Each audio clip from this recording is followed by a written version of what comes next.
Good evening. Federal Reserve Chair Jerome Powell and US President Donald Trump are at loggerheads once again. The central bank chief said Sunday that the Justice Department had opened a criminal investigation against him for allegedly misleading Congress.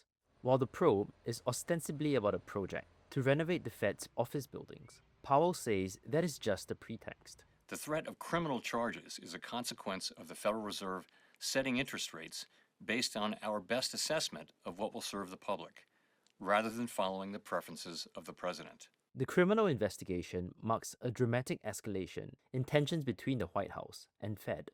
But how did things get so bad? Trump's beef with the Fed all goes back to interest rates.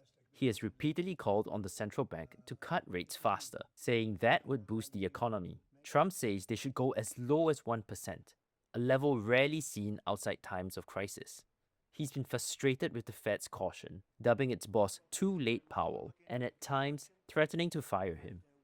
The Fed was designed by Congress to be insulated from political pressure. The 7 members of its board of governors serve 14-year terms, which ensures that no president can nominate a majority. But Trump has also tried to fire another Fed governor, Lisa Cook, for allegedly filing misleading mortgage documents. Cook has denied wrongdoing and sued to keep her job.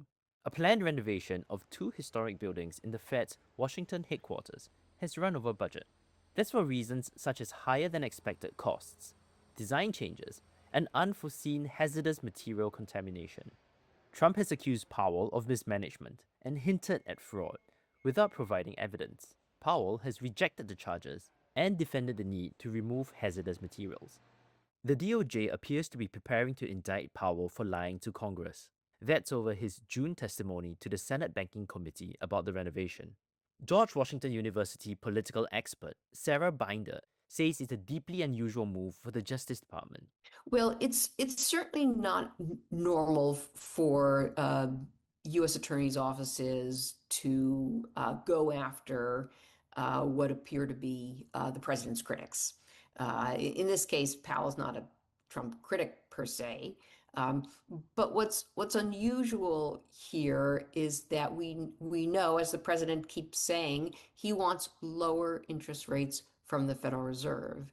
And even though the Fed actually has recently, in several meetings, cut interest rates, that is not good enough for the president and his demands. Trump's move has angered some Republicans. Senator Tom Tillis says he will oppose all future Fed nominees while the probe lasts. He sits on the banking committee that oversees the Fed, where Republicans hold only a slim majority. Still, the president's pressure could succeed. Powell and Cook could be forced out, giving Trump 2 new seats to fill. But for now, there's little expectation that the Fed will bow to pressure for more rate cuts when it meets at the end of this month. Analysts say a politicized Fed would have less freedom to steer the economy as it sees fit, raising the risk of higher inflation and undermining the dollar. But investors aren't panicking yet, with US stocks broadly steady this week. Markets now bet that the Fed will stand firm on rates until after Powell's term ends in May.